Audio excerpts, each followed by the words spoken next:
할렐루야. 오늘은 교회와 유대인들 중 누가 참된 하나님의 자녀인가라는 질문에 대한 답을 공부를 하려고 합니다. 교회가 혈통적 이스라엘을 대체했다는 대체 신학을 놓고 많은 논쟁이 오가고 있습니다. 과연 예수님 사건 이후에도 이스라엘은 하나님의 선택받은 민족으로 남아있는 것인지, 아니면 교회가 혈통적 이스라엘을 대체한 것인지, 이 질문을 놓고 많은 이론이 오가고 있습니다. 이 주제에 대한 답을 정리하려면 먼저 우리는 성경을 근거로 답을 찾아보아야 합니다. 성경을 모르고 이 주제를 접근하게 되면 정치적인 영향을 받고 성경을 해석하는 교단적 입장과 또는 막강한 유대인들의 영향을 받은 신학자들의 입장에 밀려 올바른 결정을 내릴 수 없게 된다고 본인은 생각하고 있습니다. 본인이 신학교를 다닐 때 세계적으로 덕망이 높은 제임스 샌더스라는 분으로부터 구약을 공부했습니다. 제가 공부하는 동안에 그분이 은퇴를 하게 되셨는데, 은퇴하시는 마지막 강의를 끝내시고 우리 모여있는 학생들에게 그분이 남긴 말이 지금도 저의 귀에 남아 있습니다. 그분은 말하기를, 지금은 유대인들이 모든 신학교에 너무 막강한 영향력을 미치고 있기 때문에 구약이라든지 신약을 성경에서 말하는 그대로 해석을 해서 있는 그대로 학생들에게 전해줄 수 있는 상황이 아니라고 말했습니다.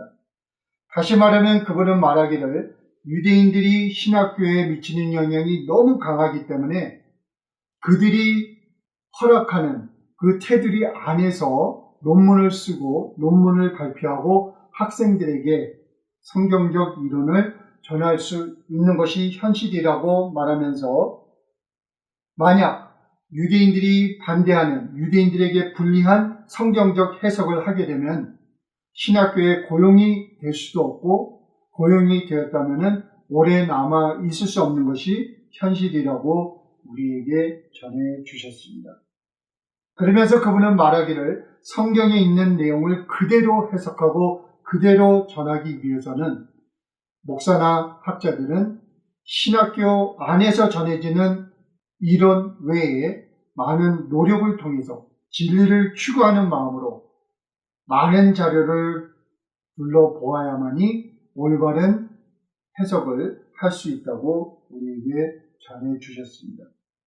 다시 말하면 성경을 해석한다는 것은 많은 이슈가 연결되어 있는데, 그 중에 하나가 바로 정치적 영향이라는 것을 깨닫고 나서 성경 해석이 얼마나 어려운가를 본인은 깨달을 수가 있었습니다. 그래서 2023년 10월 7일 이스라엘과 하마스가 전쟁을 하게 되었을 때 미국 내 각 도시에 있는 유명한 대학교에서 학생들이 전쟁을 반대하는 시위를 벌인 것을 우리는 기억하고 있을 것입니다.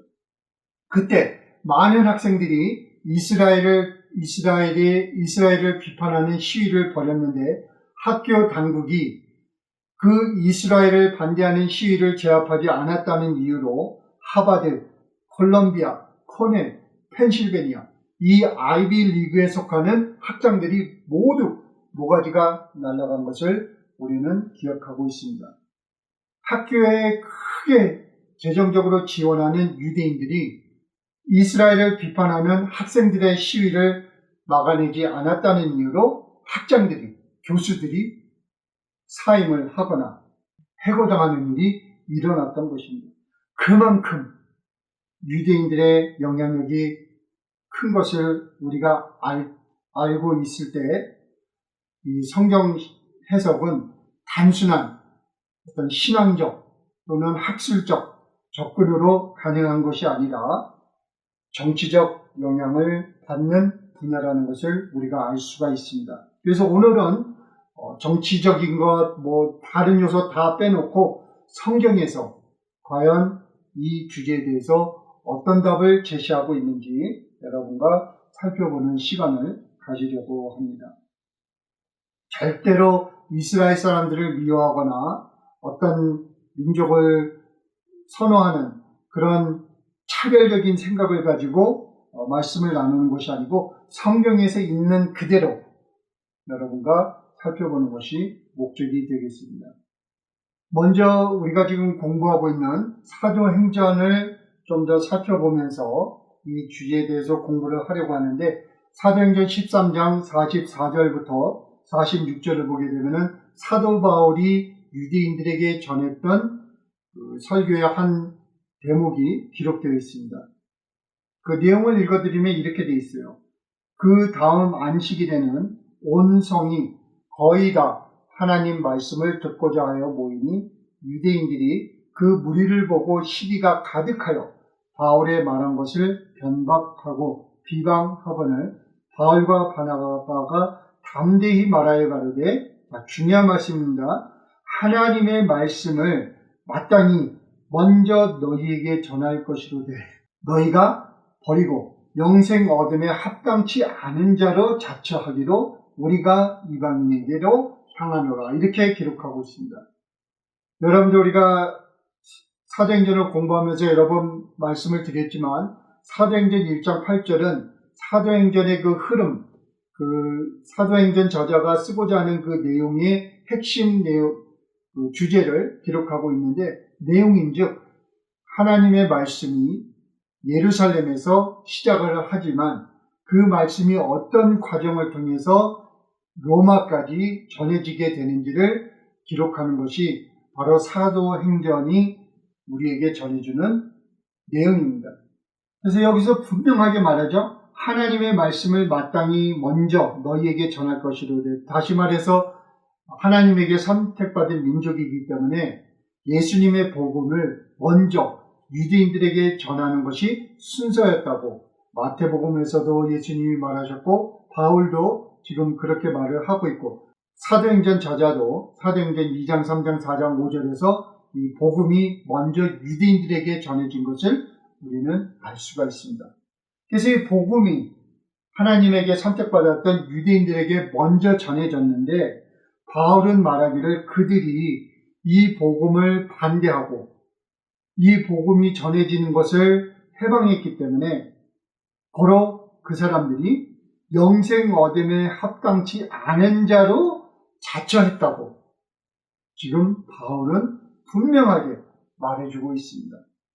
사도 바울은 사도행전에서 이 유사한 말을 여러 곳에서 말을 하고 있는데, 사도행전의 마지막 장인 28장에서도 똑같은 말을 하고 있습니다.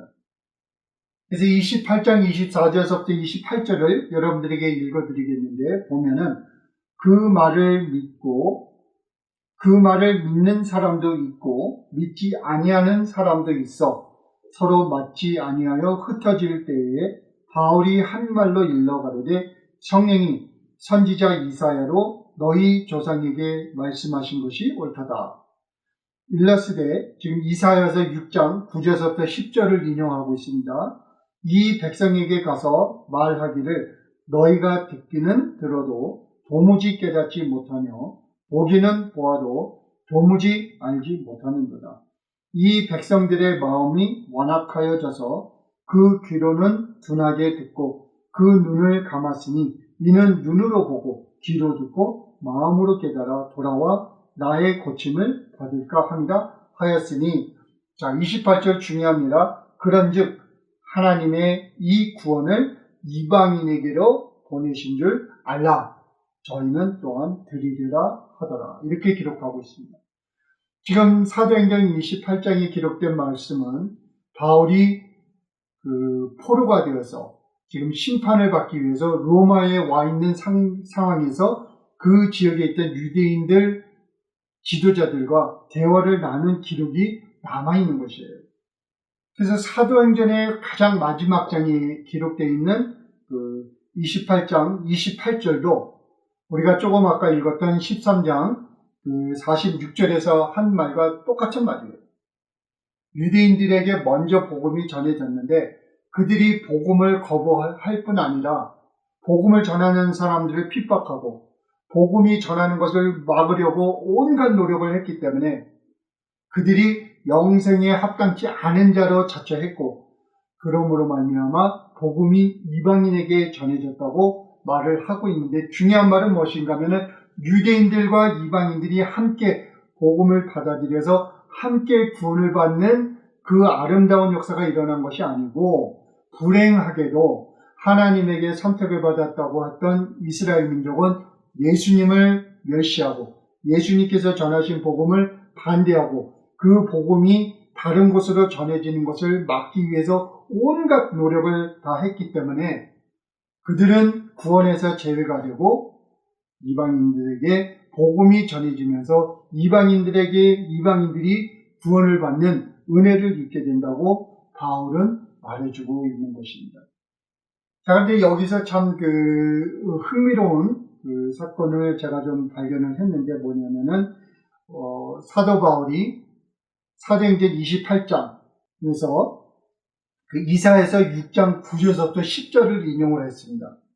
하나님의 말씀을 이스라엘 민족이 전혀 듣지 않는 민족이라고 지금 구약시대부터 하나님이 불평해오던 것을 지금 신약시대에 와서도 이게 적용이 된다는 것을 바울은 말해주고 있는데 그 사람들이 하나님의 말씀을 듣지 않았기 때문에 그것으로 끝난 것이 아니고 이사야서 6장 11절부터 13절을 계속해서 읽어보면 어떤 말씀이 기록되어 있는가 하면 내가 가로되 주여 어느 때까지이니까 다시 말하면 이제 하나님께서 이사야를 불러서 하나님의 말씀을 대언하라는 명령을 내리자 이사야가 하나님께 묻는 거예요. 내가 언제까지 이 하나님의 말씀을 대언해야 됩니까? 이렇게 말하자 하나님이 말씀하시되 성읍들은 황폐하여 거민이 없으며 가업들에는 사람이 없고 이 토지가 전폐하게 되며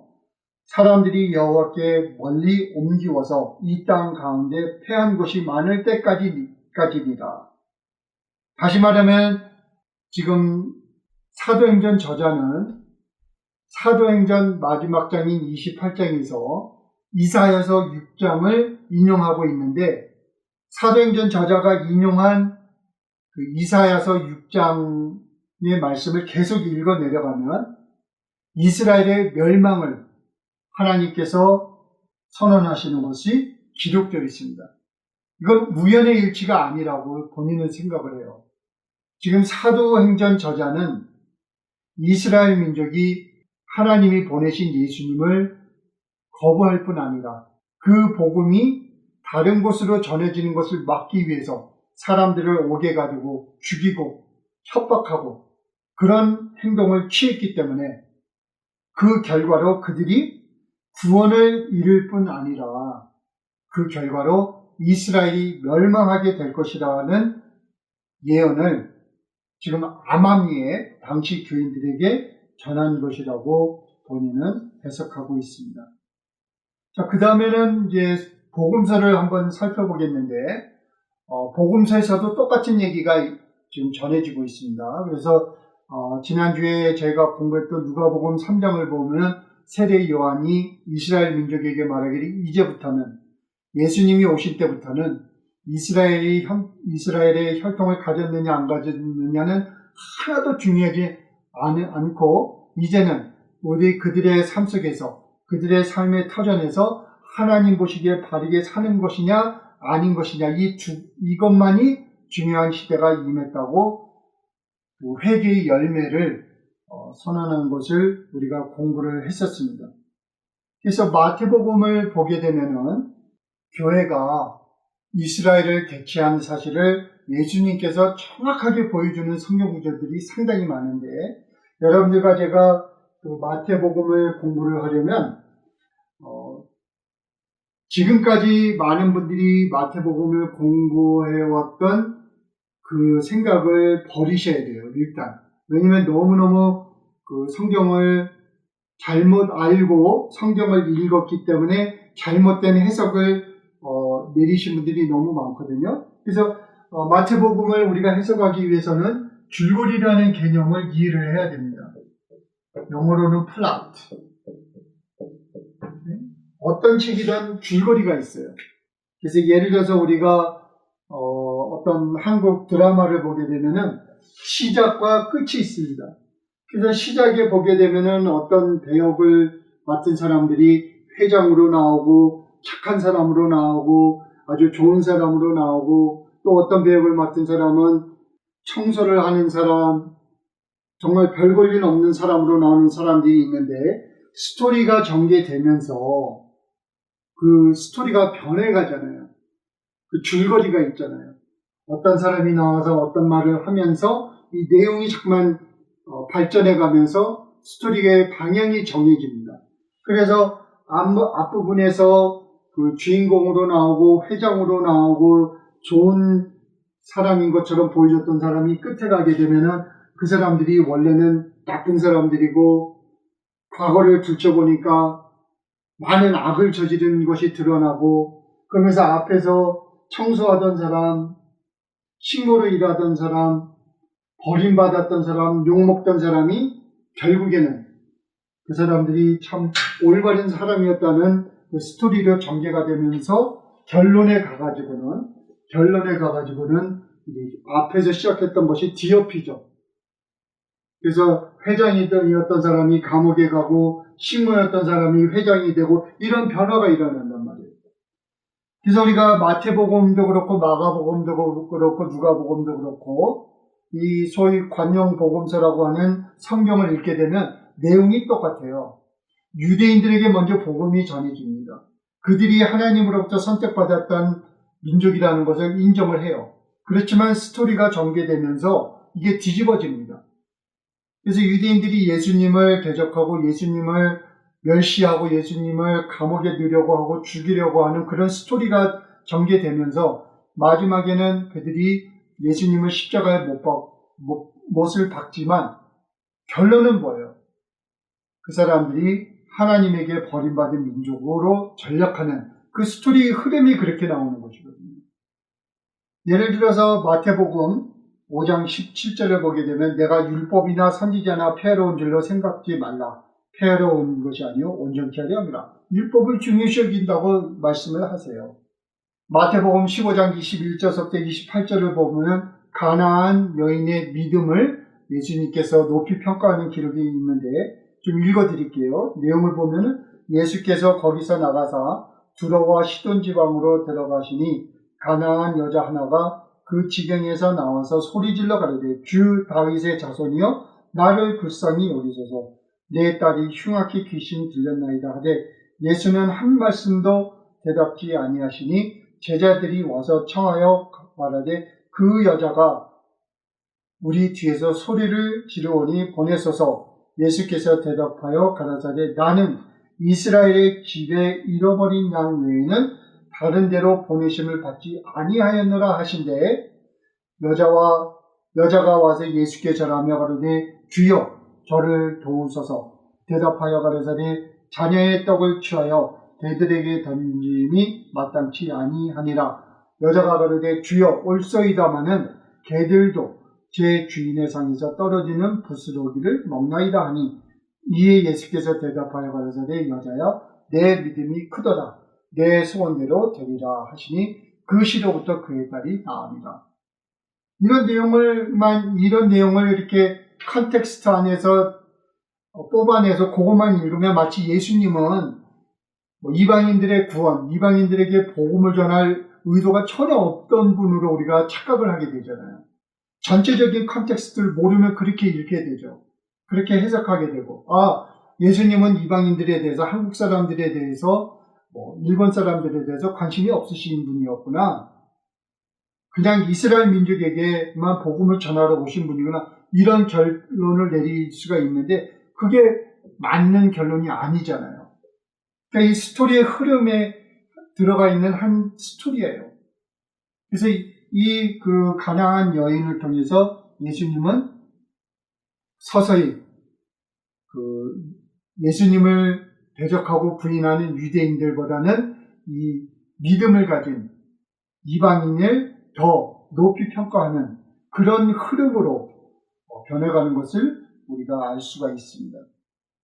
그래서 마태복음 8장을 보게 되면은 이방인인 백부장의 하인이 병을 고침을 받는 사건이 기록되어 있는데 거기서 보게 되면 예수님께서 뭐라고 그러시냐면은 8장 12절부터 12절 또 너희에게 이르노니 동서로부터 많은 사람이 이르러 아브라함과 이삭과 야곱과 함께 천국에 앉으려니와 나라의 본 자손들은 바깥 어두운 데 쫓겨나 거기서 울며 이를 갈미 있으리라 이렇게 말하고 계세요.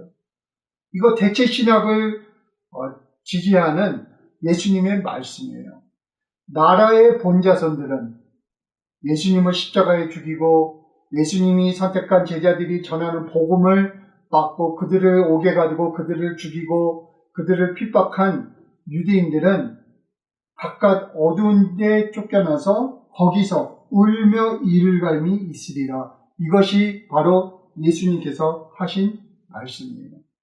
그러면서 마태복음이 흘러가는 스토리를 보게 되면 이제 예수님과 당시 유대인 지도자들과 심한 마찰이 있고 그들이 예수님을 죽이려 하고 이런 이제 스토리들이 다 밝혀지지 않습니까?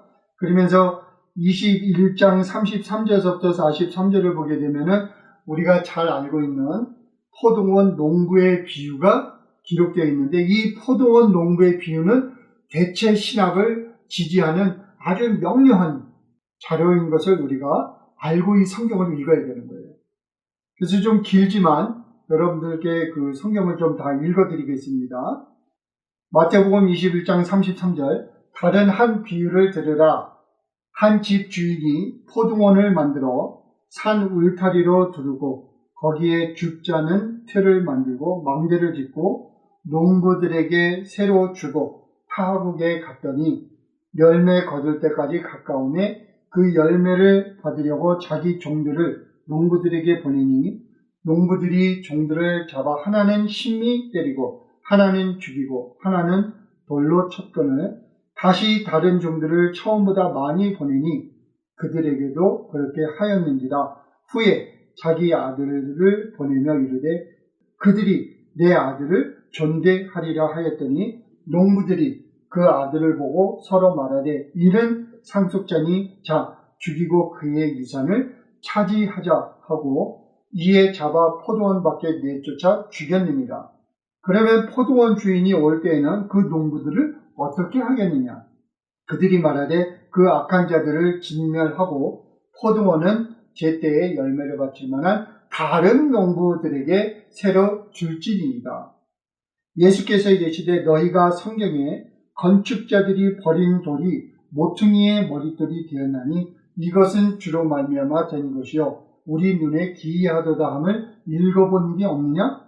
그러므로 자 43절 중요합니다. 그러므로 내가 너희에게 이르노니 하나님의 나라를 너희는 빼앗기고 그 나라의 열매 맺는 백성이 받으리라. 이렇게 기록하고 있습니다. 여기서 말하는 너희는 유대인들을 말하는 것이에요. 너희는 하나님의 나라를 빼앗기고 그 나라의 열매 맺는 교회가 그 사람들이 유대인이건 이방인이건 상관없이 그들이 그 나라를 유업으로 받으리라. 이렇게 성경은 분명하게 말해주고 있습니다. 마태복음 22장 1절부터 14절을 보게 되면 우리가 잘 알고 있는 혼인잔치의 비유가 기록되어 있습니다. 이것도 대체 신학을 지지하는 말씀이에요.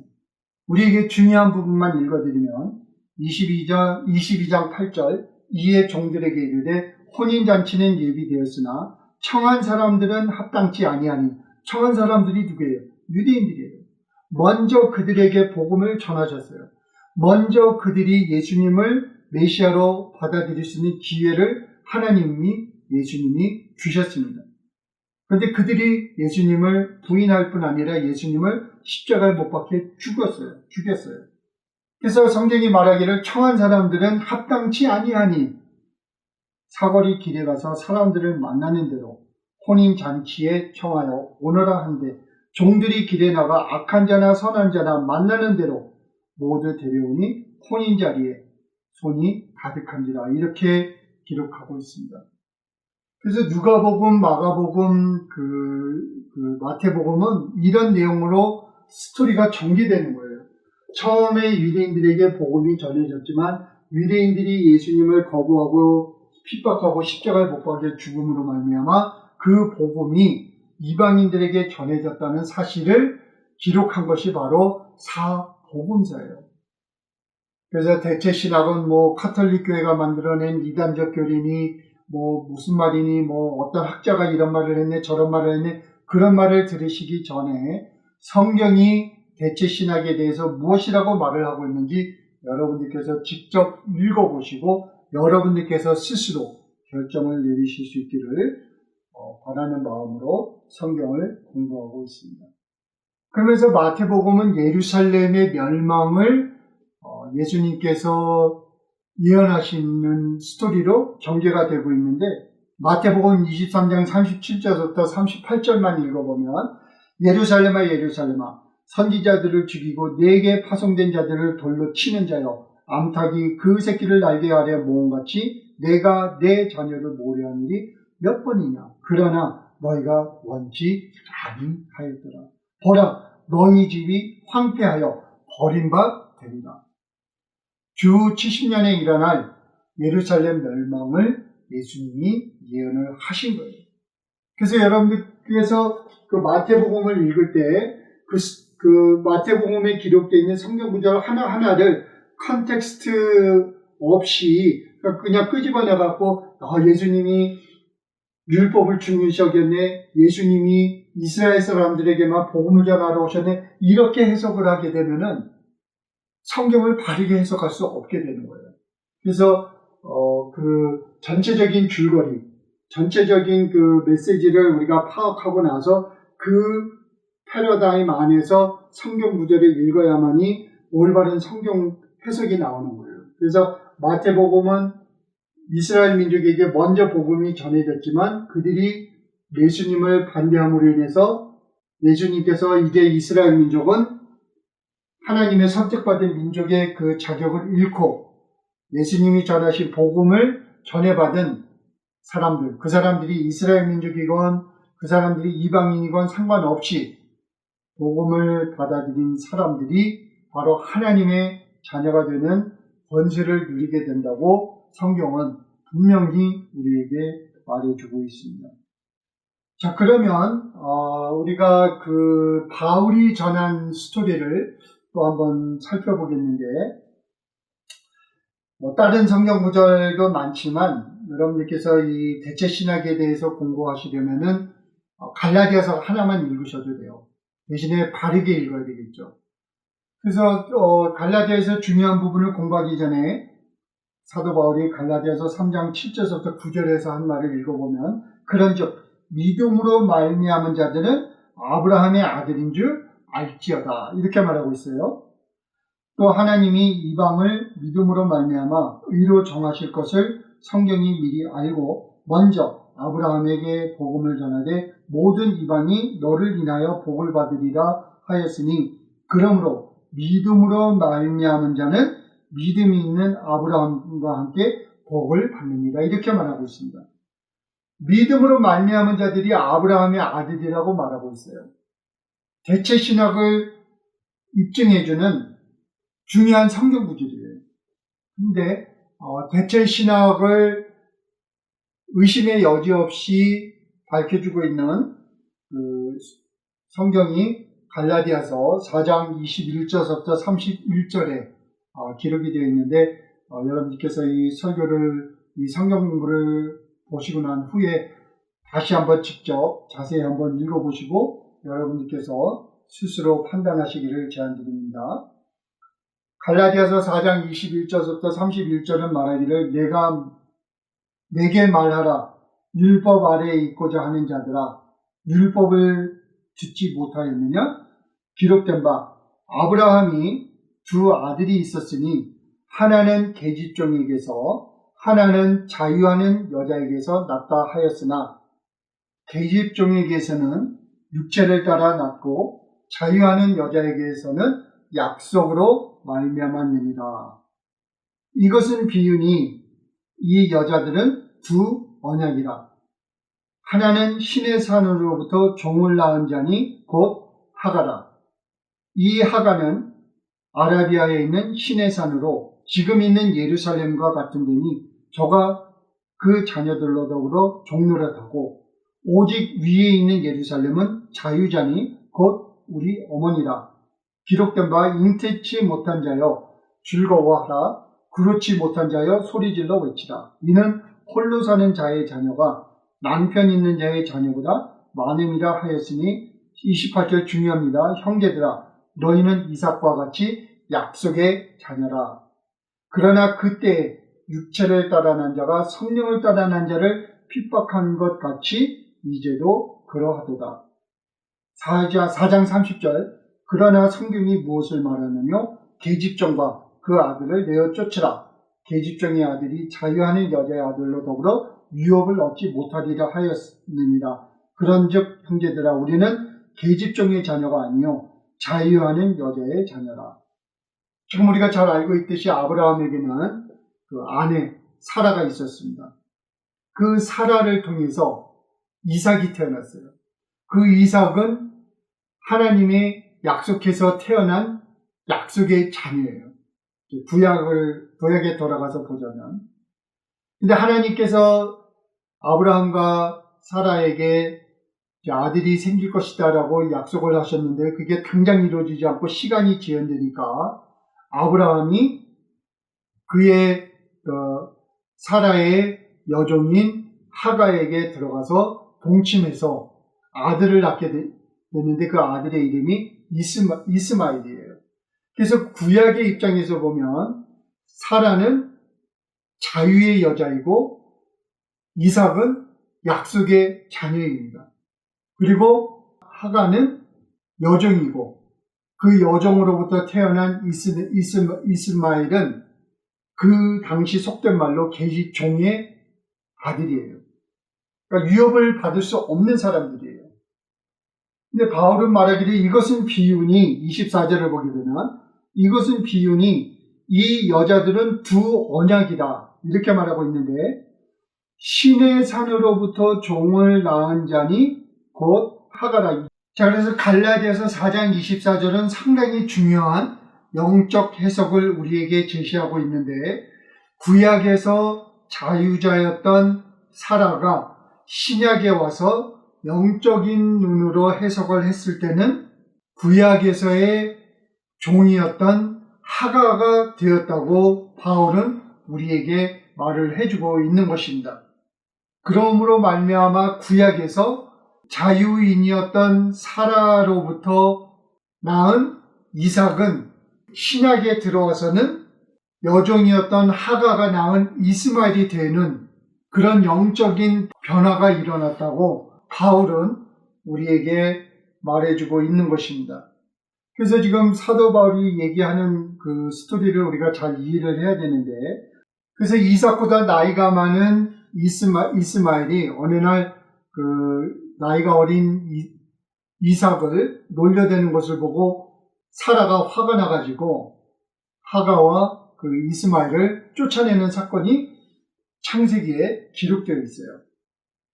근데 지금 사도 바울은 뭐라고 그러냐면은 사라와 이삭이 바로 그때 쫓겨났던 하가와 이스마엘이 되고 교회가 바로 하나님이 약속하신 그 이삭이라고 지금 사도 바울은 말을 해주고 있는 거예요.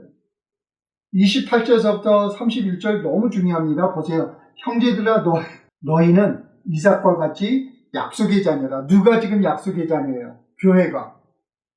그래서 교회가 이 약속의 자녀가 되면서 영적인 해석을 통해서 이삭과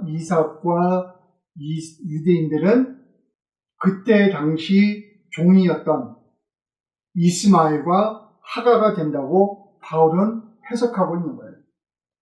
형제들아 너희는 이삭과 같이 약속의 자녀라. 그러나 그때 육체를 따라 난 자가 성령을 따라 난 자를 핍박한 것 같이 지금 하가와 이스마엘이 그 아이를 잉태하지 못했던 사라와 그 후에 태어난 이삭을 핍박했던 것 같이 이제도 그러하다. 지금 하나님의 약속을 유업으로 받은 교회를 이스라엘 민족이 핍박하고 있다는 것이에요. 그러면서 30절에 넘어가서 그러나 성경이 무엇을 말하느냐 계집종과 그 아들을 내어 쫓으라. 즉 이삭과 그 사라를 내어 쫓으라. 계집종의 아들이 자유하는 여자아들을 아들로 더불어 유업을 얻지 못하리라. 지금 이스라엘 민족이 하가가 되고 하가가 낳은 이스마엘이 된 거예요.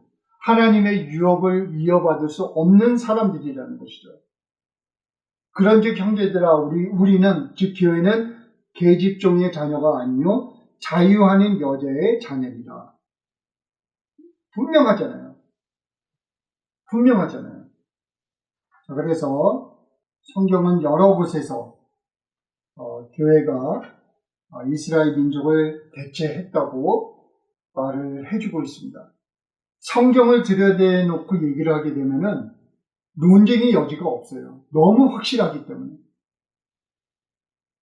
에베소서 2장 14절부터 19절 읽어드리겠습니다. 보세요. 17절. 에베소서 2장 14절. 그는 우리와 화평하신 자로 둘로 하나를 만드자. 이스라엘 민족이건 이방인이건 이제 구분이 없다는 거예요. 중간에 막힌 담을 허시고 원수된 것 곧 의문에 속한 계명의 율법을 자기 육체로 폐하셨으니 이는 이 둘로 이스라엘 민족과 이방인이 이제 구분이 없다는 것이죠. 이 둘로 자기의 안에서 한 세 사람을 지어 화평하게 하시고 더 이상 이스라엘 민족이 선택을 받았네, 하나님이 지켜주시는 민족이네 이런 얘기는 이단적 교리라는 것을 여러분들께서 받아들이시고 하나님의 편파가 없는 눈으로 이스라엘 민족이건 한국 사람이건 우리가 행하는 행동을 판단을 하셔야 되는 거예요. 또 십자가로 이 둘을 한 몸으로 하나님과 화목하게 하려 하십니다. 원수된 것을 십자가로 소멸하시고 또 오셔서 먼데 있는 너에게 평안을 정하고 가까운 데 있는 자들에게 평안을 전하셨으니 이는 저로 말미암아 우리 둘이 이스라엘 민족이건 이방인이건 모두가 하나가 되어서 한 성령 안에서 아버지께 나아감을 얻게 하려 하십니다. 이제 하나님 눈에는 이스라엘 민족이나 이방인이나 구분이 없는 거예요. 예수님을 믿느냐 안 믿느냐 이것만이 중요한 것이지 이스라엘 민족은 하나님에게 특감을 받았으니까 남들을 죽이고 도둑질하고 해도 하나님이 그들을 보호해준다는 생각을 이제 버리셔야 된다는 것이죠. 그래서 누가복음 16장 16절은 우리에게 중요한 성경 말씀을 전해주고 있는데 율법과 선지자는 요한의 때까지요. 그 후부터는 하나님 나라의 복음이 전파되어 사람마다 그리로 침입하느니라. 이제 구약에서 예언했던 모든 예언은 요한 때까지라는 거예요. 세례 요한 때까지. 그래서 예수님이 오신 시점 이후부터는 더 이상 구약에서 예언한 어떤 다른 예언이 예수님이 전하신 복음을 능가해서 초월해서 이루어지는 그런 예언은 없다는 것이에요. 세례 요한으로서 구약 때 선지자들로부터 전해졌던 예언은 끝이 났다는 것이에요. 그래서 지금 구약을 들이대가지고 말세를 점치고 하는 사람들은 잘못된 성경 해석을 하고 있는 거예요. 그래서 앞으로 다가올 환란, 앞으로 다가올 말세는 우리는 계시록에 근거해서 해석을 해야 되는 거예요. 자꾸만 구약을 들이대고서 지금 하나님이 이스라엘 민족을 사용해서 어쩌고저쩌고 다 쓰잘데없는 유대인 사람들이 만들어낸 쓰잘데없는 이단적 교리라는 것을 여러분과 제가 알면은 좋겠다는 생각입니다. 그래서 사복음서를 보게 되면 이스라엘 멸망을 예수님께서 예언하고 있는데 특히 마가복음 13장, 누가복음 19장, 마태복음 24장은 이스라엘의 멸망을 예언하고 있습니다. 그래서 그 후에 주 70년에 이스라엘이 멸망을 하게 되고 그 사건을 조세퍼스라고 하는 유대인이 역사적 기록을 남긴 책이 있는데 거기에 보게 되면은 계시록에서 예언한 말하고 동일한 말들이 그대로 적혀 있습니다. 예수님께서 마가복음 13장, 누가복음 19장, 마태복음 24장에서 예언하신 이스라엘의 멸망이 주 70년에 일어났고 그 기록을 역사학자인 조세퍼스라고 하는 유대인이 기록을 남겼는데 그 기록은 계시록에 기록되어 있는 내용과 흡사한 부분이 엄청나게 많습니다. 제가 이제 계시록 공부할 때 그것을 여러분과 함께 공부를 할 텐데, 그래서 결론은 뭐냐면 제가 이스라엘 민족을 미워하는 것도 아니고 뭐 누구를 선호하는 것도 아니고 그건 아니에요.